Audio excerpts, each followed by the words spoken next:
we do today, Brachas Daf, Samach Gimel, Amud Aleph, Amud Yomi Be'in. There's a very long Amudim, so we're not being able to, well, kind of, finish the Amud every day. But please like, subscribe, ask questions. That's what we're here for.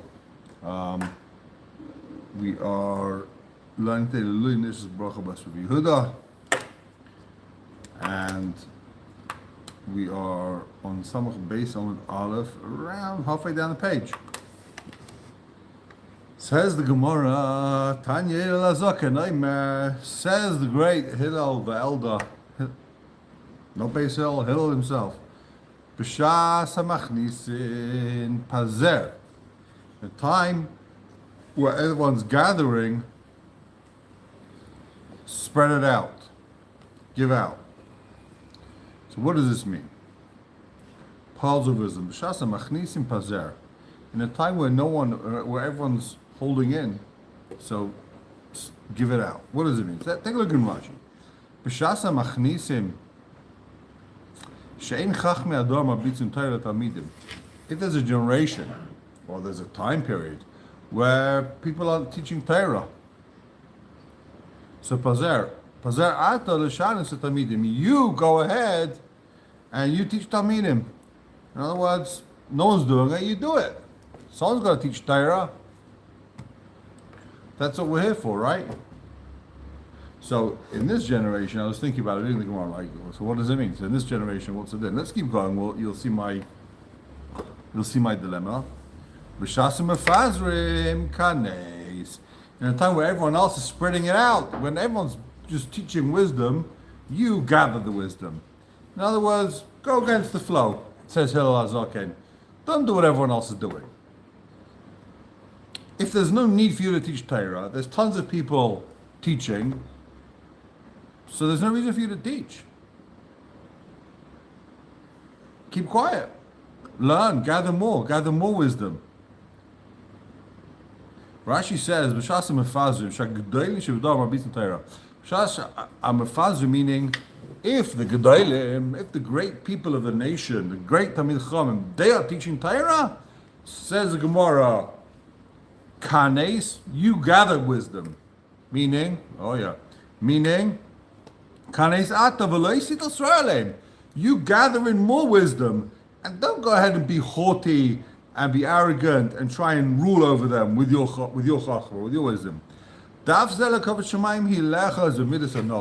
You know, it's also tremendously it's humble not to go ahead and teach people and to not act like you know everything, and therefore that's also kavod shamayim. That also brings glory to Hashem.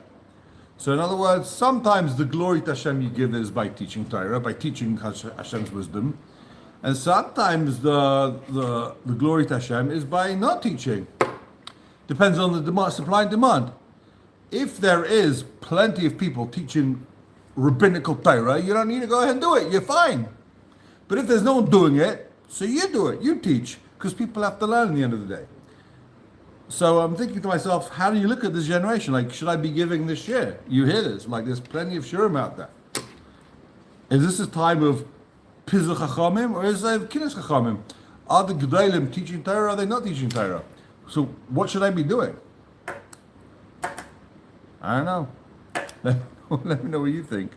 But what I came away from it is that, listen, I guess you can divide it up into categories. This is if you want to give a shit, this is what you got to say to yourself. Split it up into categories. How many people are in my unique niche of doing a Amud Yomi, trying to learn a Be'in? There must be some people, even if there's one guy out there who wants to learn it, great. Maybe he can't go. Maybe the gedolim aren't speaking his language. I'm giving it in English. They're giving it in Hebrew. They're giving it in Yiddish. Giving it in French. I don't know. But I'm doing it in English. We're teaching the Amud Be'in. There aren't that many shirim that do it. We're trying to do Be'in. We're trying to see Rishonim and Achronim and look in to get a general idea of what the Chacham are teaching us here. Not just like one shot in the gemorah, one way to understand it. So yes, there are 1,000 people a million times greater than me, or thousands of millions of times greater than me, but I don't know how many people are actually doing exactly what I'm doing, and therefore As of now, share goes on. We will continue. That wasn't the last line in the Gemara. Okay, we're going to continue. We're going to keep going. Says the Gemara, but the other thing is, it could be, it's like, I don't know, in those days, right? Maybe now it should be even less. Maybe now, because of technology, right? All it takes is one great rabbi, he can give a share online, and everyone should be going to it. Everyone should be going to his lectures and his sermons. Why do you need all the people far less talented and far less, knowledgeable and holy? Why should they be giving all the shirim, right? There should be 3 people out there teaching Torah to the whole world, and that's it. Is that true? Or everyone likes different things. Some people like a share with more wisdom. Some people like more depth. Some people like more surface level. Some people like more humor. And there's just like a supply and demand thing. Like everyone just has their own place what to teach. The Gemara doesn't seem to be saying that. Hillel seems to be saying, if there's Gedolim teaching, then you don't have to teach. Now, it happens to be that I don't know how easy it is for a guy living in living in Ireland to go to hear one of the lectures from the Gedolei Israel. I don't think they publish it publicly online, so therefore it might be slightly difficult. It's much easier to get this. So in a way, maybe this is a time where, even though it looks like there's so many shurim, there's so much lectures and Torah being given outside, there's never been a situation where there's so much Torah given over, right? Hello? But at the same time, there's so much demand, and people, people aren't willing to make the trek and schlep out to Bnei Brak to go hear the local shurim over there, right? And therefore, this might be needed. Okay, enough self-analysis over here. But it's a fascinating Gemara. But what certainly does apply is, don't go ahead. It sounds like, if there's a yeshiva doing exactly the same thing you want to do, right? And they're fine, they're doing a great job. Why on earth would you open another place? He's doing a good job. Kavod Shemayim is not open another place. That's Kavod Shemayim. Why is that Kavod Shemayim? Why does that bring more glory to Hashem? Well, I guess it's less glory. It's nice to have a big yeshiva. It's nice to have a big institution. That brings glory to Hashem. And if you have 2 small institutions, it's like they're fighting. It's inevitable there's going to be fighting, bickering. That doesn't lead to glory to Hashem. It's better to have one place, and that's it. Okay, enough. Says the Gemara.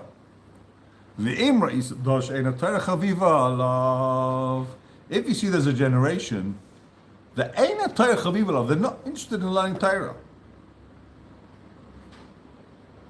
So what you do, kanes, and don't bother teaching.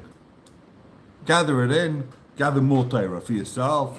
Shenemar eis lasis Hashem eferis hasecha. So this boils down to the same pasuk we had till now. Eis lasis Hashem eferis hasecha. You don't have to teach Torah if there's no one wants to listen. If you don't want to learn, don't learn. We're not interested. I'm giving the shit for myself. If whoever wants to learn, you don't want it, don't take it. It's your fault. Your bad luck. I don't care, right? If you don't understand the tremendous wisdom of the Torah, if you don't understand that this can change your life, this is going to help you, this is going to take care of all your problems in life, right? This is God's wisdom. If you don't understand that, it doesn't sink in, go ahead. I don't have to teach you. Learn more for yourself. Just keep learning, study for yourself, become wiser, become smarter.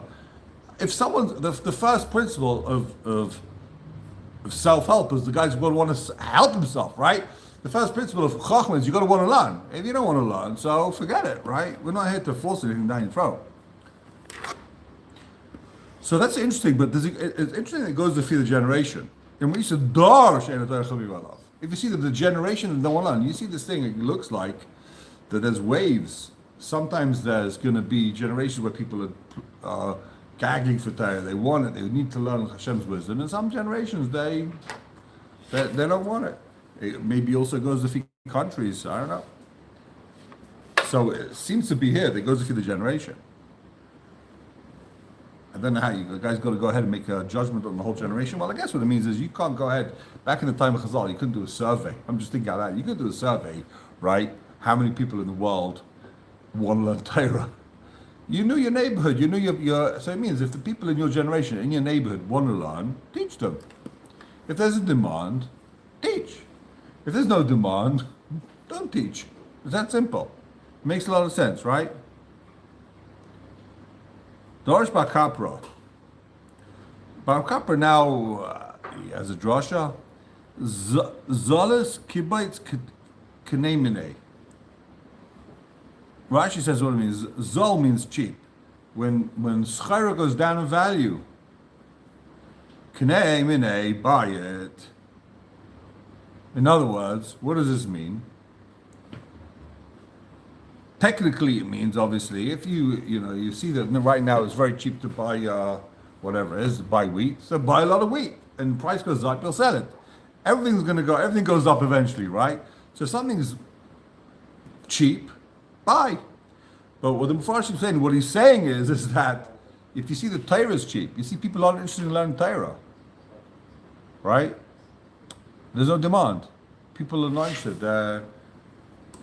They don't want. So what do? Kanei, kibbut, gather it for yourself, kanei minei, and then sell it. In other words, right now, no one wants to buy. No one wants to learn Torah. You learn the Torah, and then sell it when the time's right. Then you'll teach. Eventually, people will want to learn from you. Then you teach. Okay? Says the gemorah. Everyone knows this. In a place where there's no man, be a man. If there's no one out there that can do the job, you do the job. All right? Man up. Step up to the challenge. Sometimes it's needed. There's no one else that can do it, so you do it. Abai says that means if there's someone else that is doing the job, so step down. You don't need to do the job, right? You don't always. Some people are like, I always going to take the job. I always want to, be the guy that does everything, that runs the show. That you have those people. You have the people that never want to. Even if you say, look, do it, no one's doing it. Like, no, I don't want to do it. So that's the wrong attitude. If there's no one that could do it, you do it. There's plenty of people who want to take the job, so don't do it. Step back. Pshita. So isn't that obvious? You know when you need it. Let's say there is someone else who can do the job. Should you do the job? We'll see. We'll take a look in Rashi. We'll see what it means. Should you do the job? And the Gemara says, what's the chiddush? Take a look in Rashi. Now, it's the second column of Rashi. Rashi's on the Taisa side over here. Third line down. Gemara says, Pshita. It's obvious, right? It's obvious that if someone else is doing the job, then you shouldn't do the job.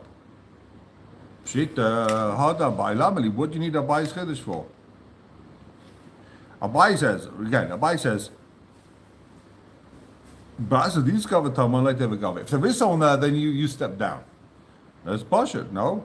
If you've told me if there's no one there, step up, that means the implication is if there is someone there, you step down, right? Says Rashi, of course, you shouldn't teach Torah, you shouldn't be Meir Halacha, you shouldn't paskin Halacha in front of your Rav. So if your Rav's there, of course, if there's a Magam De'ike, there's someone there that's bigger than you, shut your mouth. Don't say what you think. You don't know. He's greater than you. He knows, right? So Gemara answers, B'sheshneim shlavim. Take a look in Rashi. You come to a new town. You change locations. You relocate. And there's no one bigger than you in Torah. There's no one that knows more than you, right? He's the same. There's someone there. There's a Talmud Chacham. There's a wise man, but he knows he's as wise as you are. So what do? You don't go ahead and step on his toes and take the crown and start preaching in front of him. He was there before you. He's not bigger than you, but he's the same as you. If he's bigger than you, then of course, it's obvious. You don't go into a new town and say, I'm the Rav, even though there's someone there that's bigger than you, right? That's ridiculous. And if there isn't someone there, then you can do it. You should do it, right? There's no one there who's got the job. So you take the job. Be the preacher, be the teacher. What happens if you come to a place and there's someone that's the same as you? He's different. No one's exactly the same, but more or less, there's not much in between. There's not much of a difference between you and him. No one's going to know who's greater, who's not greater. You haven't got anything that he hasn't got. You both went 10 years to the Mir Yeshiva, like me, or more. Right, so what do you do? If they're both the same, in that case, step back. Also, don't do anything. That's what you need it for. But Shneim Shavim, don't get involved. Don't get involved, Shneim Shavim either. Okay, back to Gemara. Dosh Bar Kapra. Oh, says Bar Kapra. Again, that was the first drosh of Bar Kapra. Another drosh of Bar Kapra. Eizu Parsha Ktanish Kol Guf Torah Tluin Ba. What is one small line in the Torah that the whole Torah Tolei is hanging from it? One line in the Torah that teaches you everything. One line. What's the one line? Parsha Ktanish Kol Guf Torah Tluin Ba. Someone's valid? Gimel. Halfway down, not Aleph. Says the Torah, B'chol Rochecha de'ehu. Where's this pasuk? This pasuk in Nehemiah? No. Pasuk in Mishli. Sorry. Pasuk in Mishli. B'chol Rochecha de'ehu. In all your ways, you should know him. V'hu yiyasher archesecha. And he will straighten your ways. Chodruchecha de'ehu.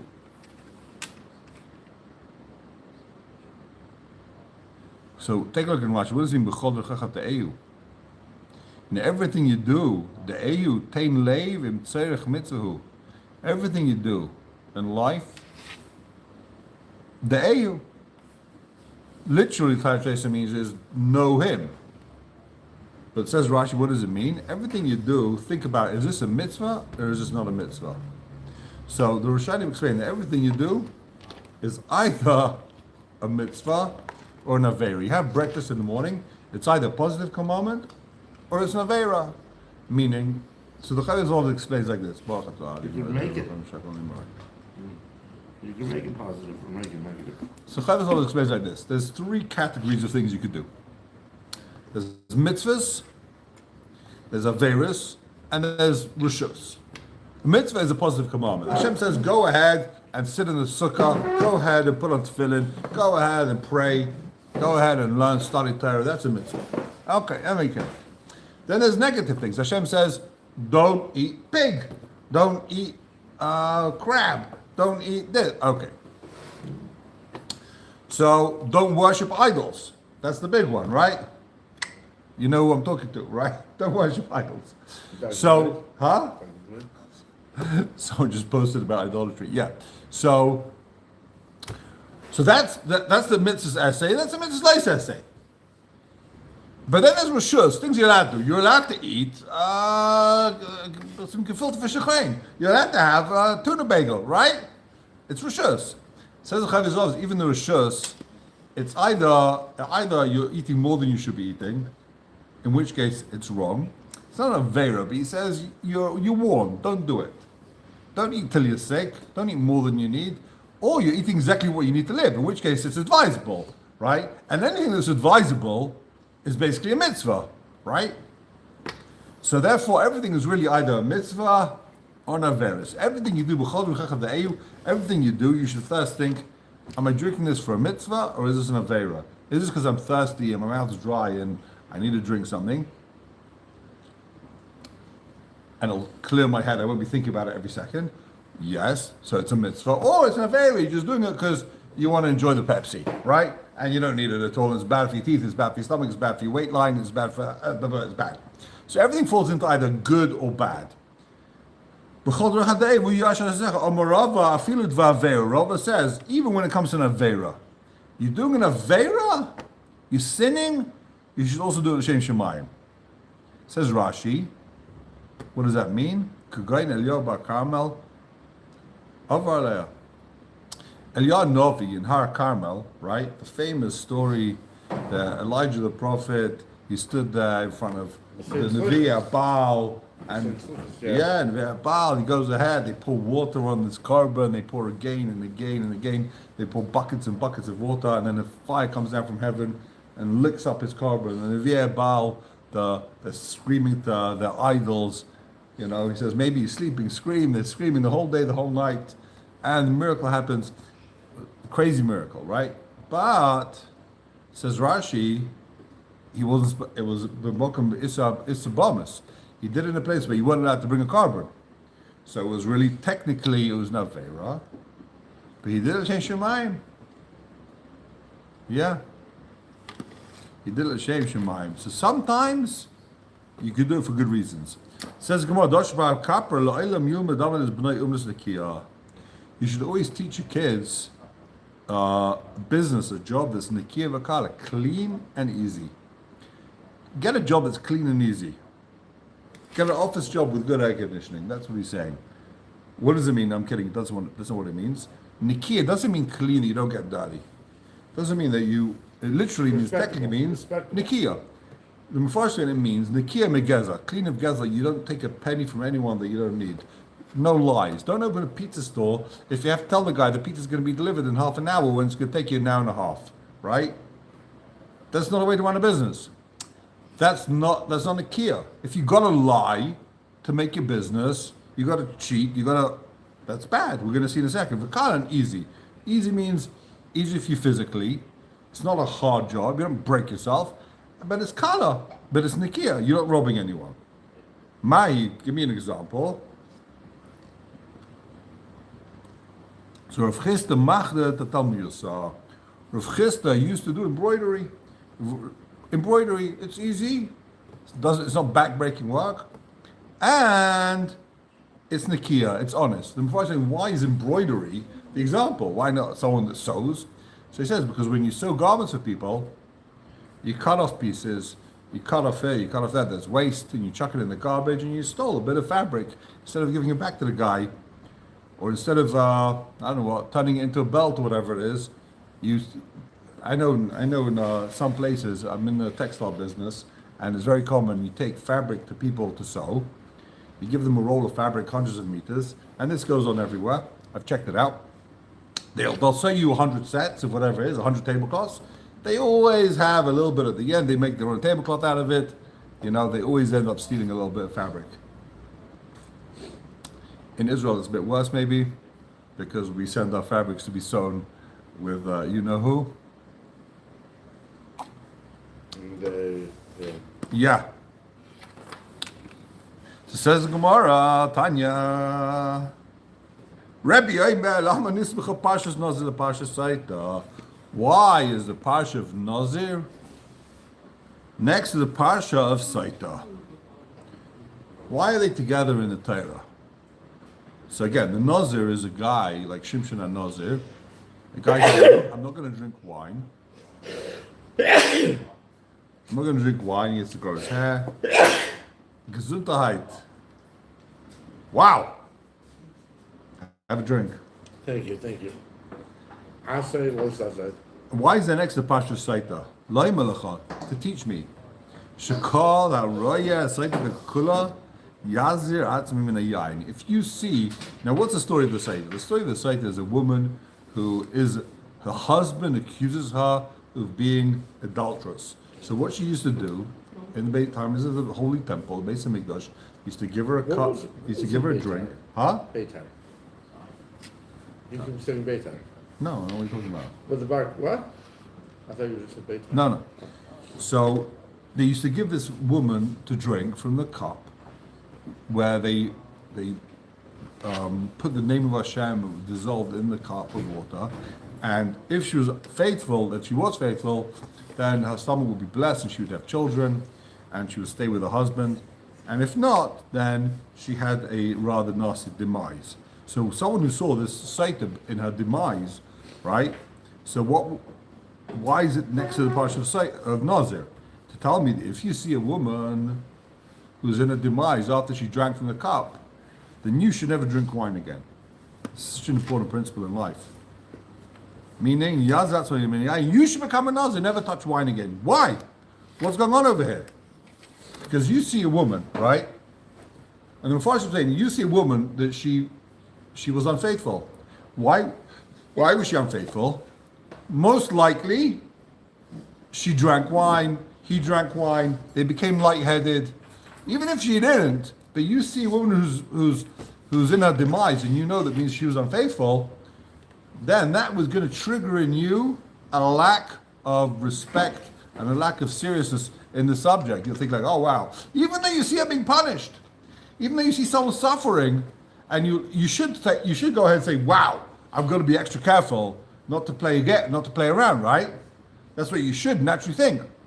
But since you know that she did something wrong, you think, oh, she did something wrong. That's going to have an effect on you. That can make you sin. You know what? Therefore, you've got to be extra careful and say, oh my gosh, I'm never touching wine again. Yazatz with the yain. Just knowing that someone did a sin is enough for you to think about it. Even though you see them being punished, it doesn't help.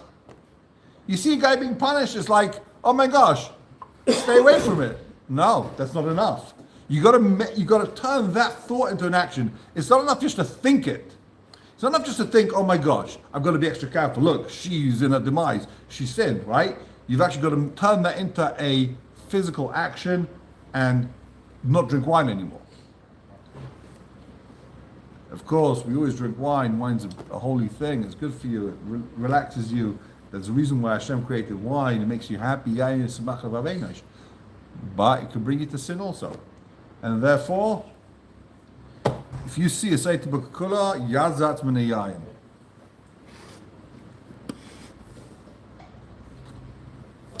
All right. Okay.